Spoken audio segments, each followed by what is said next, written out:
Amigos telespectadores da Rede Vida de Televisão e do programa Páginas Difíceis da Bíblia. Após uma introdução mais ou menos extensa e longa, mas acredito que proveitosa, nós vamos abordar agora o início da paixão. Nós estamos no início do advento, mas vamos continuar a paixão, não é?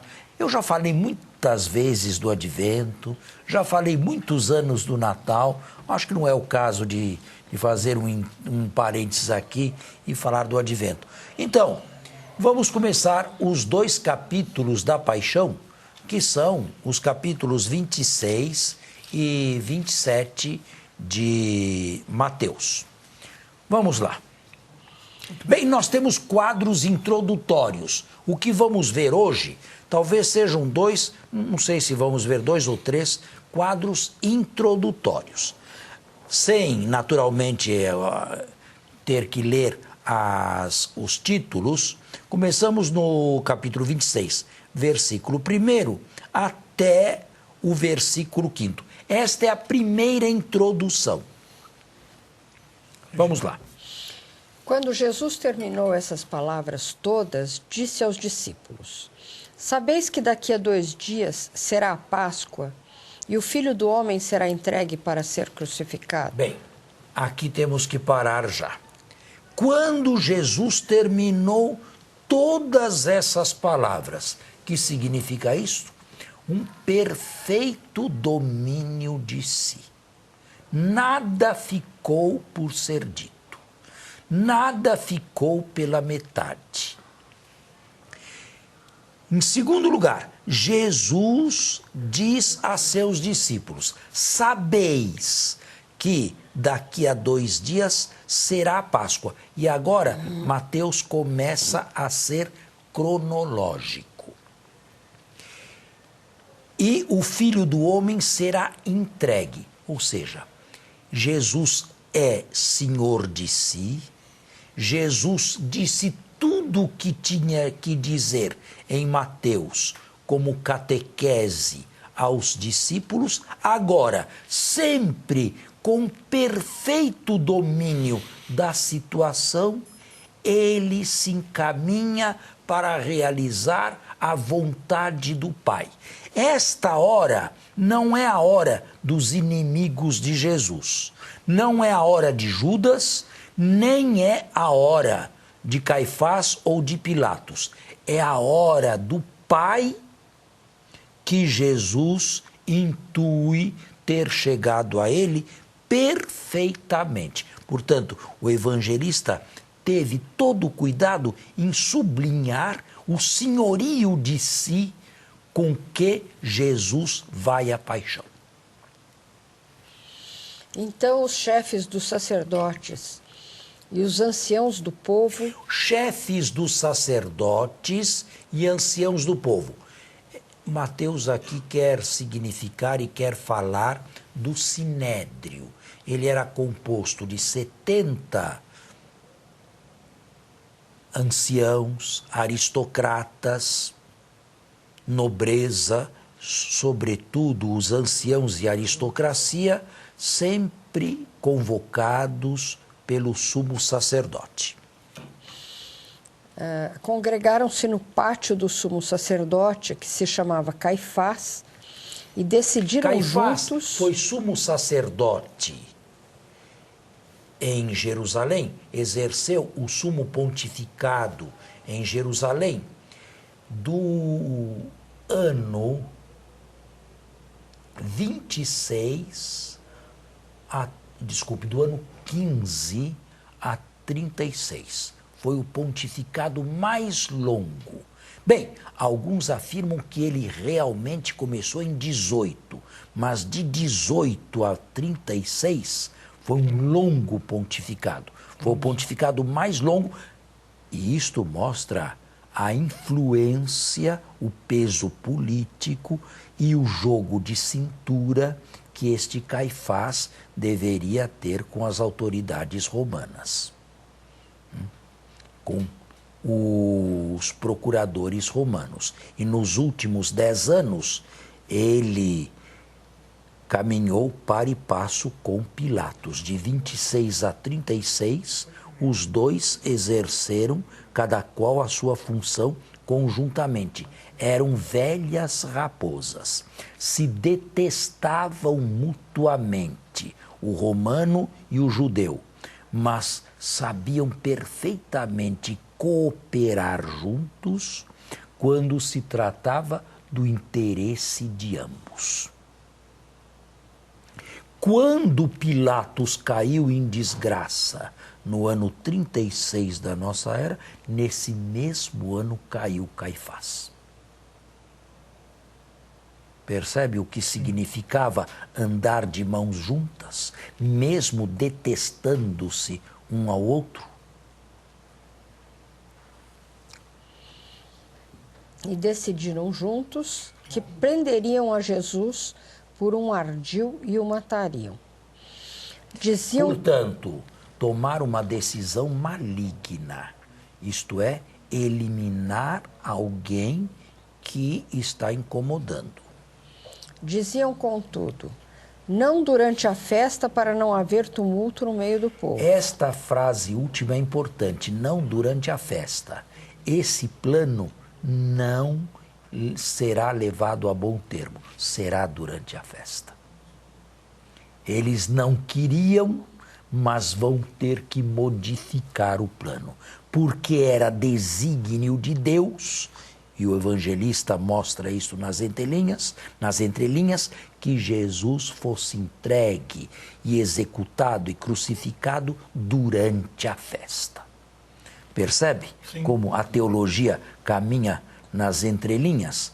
Eles vão modificar o plano. A hora não é a hora deles, é a hora de Deus e a hora de Jesus. O kairós é o kairós de Deus e o kairós de Cristo. Bem, este é o primeiro quadro introdutório da paixão. Jesus aqui se mostra senhor de si, domina tudo, estabelece ou capta de Deus os momentos decisivos da sua vida. Os que articulavam a paixão terão que se ajustar aos planos de Deus. Segundo quadro introdutório. Este aqui é um pouco mais longo.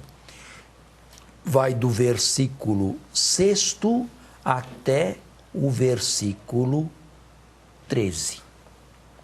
Estando Jesus em Betânia, em casa de Simão, o leproso... Atenção. Este Simão leproso, ou a respeito desse Simão leproso, um fariseu, provavelmente nós não conhecemos absolutamente nada. Nem o texto diz que ele tenha provavelmente sido curado por Jesus. Com relação à lepra, eu acho que já falei aqui. Hoje nós entendemos por lepra a famosa doença hanseníase. Mas no texto evangélico, lepra era qualquer doença de pele contagiosa. Podia ser essa hanseníase, sim, e para muitos era, mas podia ser qualquer outra doença de pele que fosse contagiosa, como, por exemplo, rubéola. Que mais? Que outras doenças de pele existem? Sarampo, não sei se existia naquela época sarampo.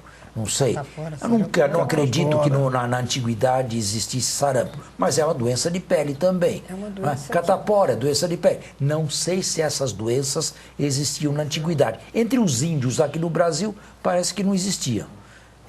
Antes dos colonos. Chegaram os brancos. Antes dos colonos chegarem aqui. Só quando chegou a colonização. Eram doenças de brancos. Não é? De qualquer maneira, doença de pele. Deve ter sido curado, porque senão não podia convidar Jesus. Imagina uma pessoa ser condenada a ficar num leprosário por essa doença de pele comum que tem por aí. Escamação, mas né? naquele tempo não havia leprosário, não. Não, aquele lugar onde eles eram enviados. Eles não eram enviados. Era um buraco. Eles eram enxotados das cidades. Buraco, né? Vivessem onde quisessem. Psoríase. No deserto, onde quisessem. mas fora do Fora da contato cidade. absoluto com qualquer pessoa. E não podiam sequer se aproximarem. Imagina nessa situação com apenas uma psoríase que nem contagiosa é. Tá vendo? Bem, de qualquer maneira, não é ele que ocupa o protagonismo da cena aqui. É apenas um anfitrião. Aproximou-se dele uma mulher trazendo um frasco de alabastro, de perfume precioso, e pôs-se a derramá-lo sobre a cabeça de Jesus. E aqui parece que houve na história da tradição uma conflação é isto, de tradições. Lucas fala de uma pecadora anônima que teria derramado lágrimas aos pés de Jesus e enxugado com seus cabelos na Galileia. Marcos fala de Maria de Betânia. Este evangelho aqui, Mateus, não cita o nome da mulher. Uma tradição bem posterior apresentou Maria Madalena, mas certissimamente não foi Maria Madalena. É possível que a cena se tenha passado em Betânia, está aqui, claro, e se for em Betânia, não é de se excluir uma outra Maria, a irmã de Lázaro, mas a irmã de Lázaro não era Maria Madalena. Bem, eu não sei quanto tempo temos ainda temos que fazer no intervalo e voltamos.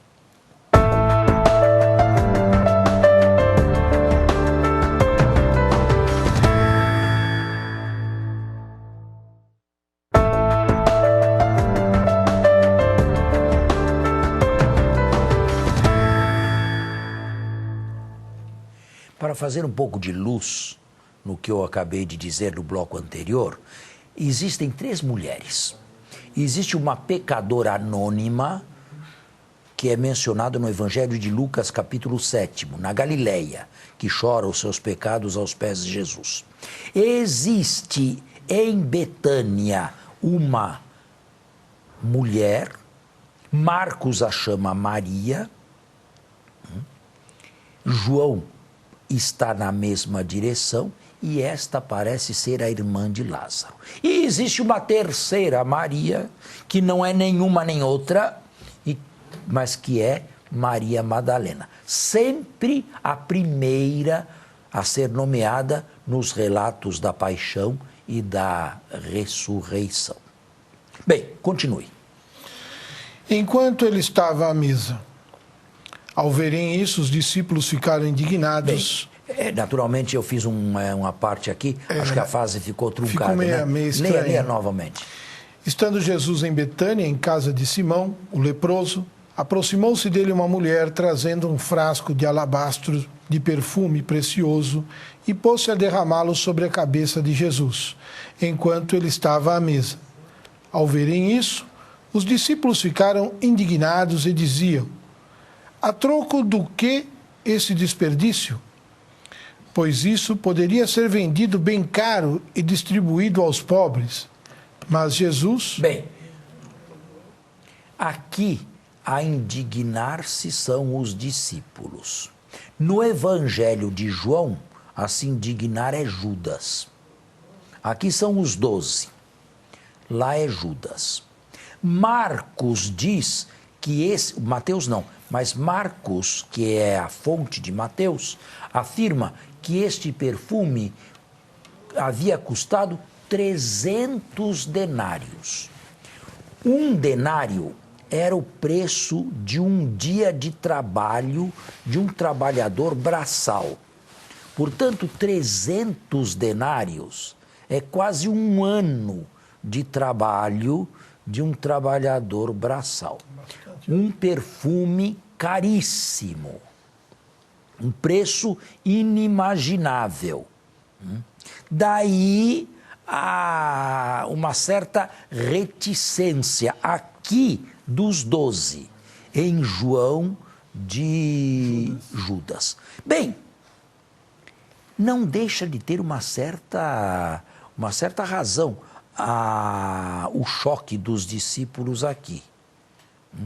Jesus havia insistido tanto na condivisão de bens neste evangelho. Jesus havia insistido tanto no desapego.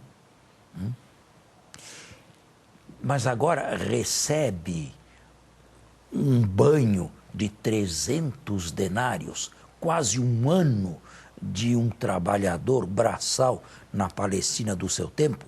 Como justificar este gesto da mulher? Bom, em primeiro lugar, é Jesus quem o justifica, não somos nós, não são os exegetas. O que Jesus diz? Mas Jesus, ao perceber essas palavras, disse-lhes: por que aborreceis a mulher? Ela, de fato, praticou uma boa ação para comigo. Ela, de fato, praticou uma boa ação. Jesus saiu-lhe ao encontro e a defendeu peremptoriamente. Ela realizou uma boa ação. Que se pode entender desta afirmação de Jesus? Bem, mais adiante ele vai dizer: pobres sempre tereis convosco, mas a mim não sempre. Isso. É verdade. E um capítulo antes, ele havia dito: tudo o que fizestes ao menor daqueles que creem em mim, a mim o fizestes. Isto é, Jesus, um capítulo antes, se identificou com todos os pobres e necessitados e sofredores deste mundo aqui. Mas, no texto e nas entrelinhas, o evangelista parece colocar não só uma palavra de defesa da mulher na boca de Jesus, mas querer transmitir aos leitores que existem exceções. Existem exceções mesmo quando se trata do serviço aos pobres. O serviço aos pobres não deve de forma nenhuma ser negligenciado.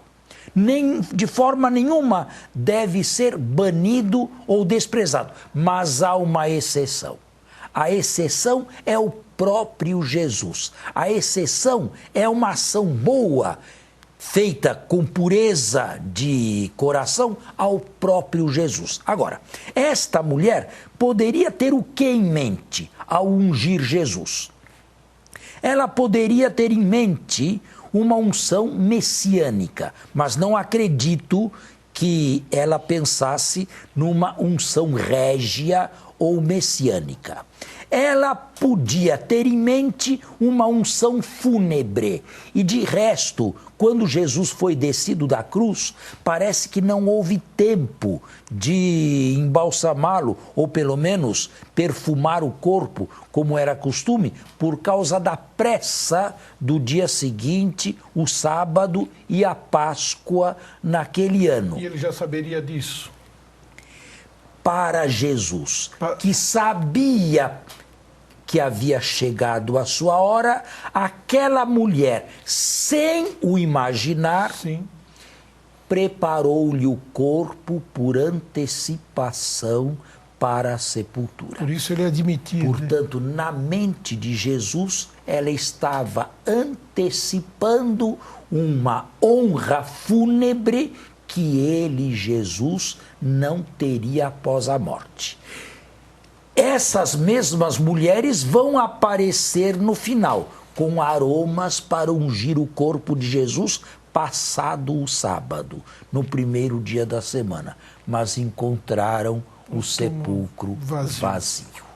Portanto, o corpo de Jesus, se foi ungido, o foi neste momento aqui.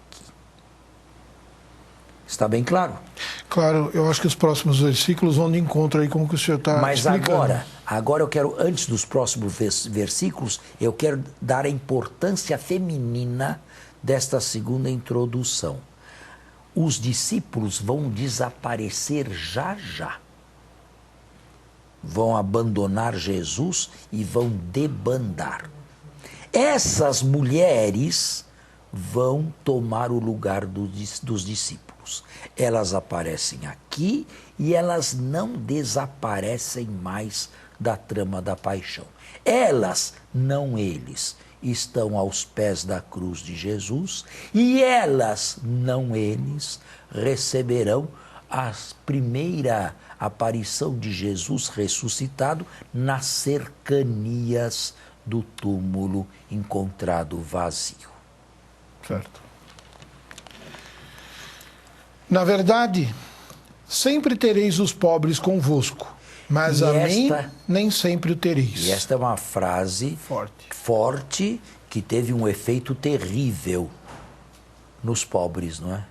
Porque se não se entende bem o teor desta frase, se pode usá-la sempre como um álibi para deixar os pobres de lado, para deixar os pobres para um segundo momento.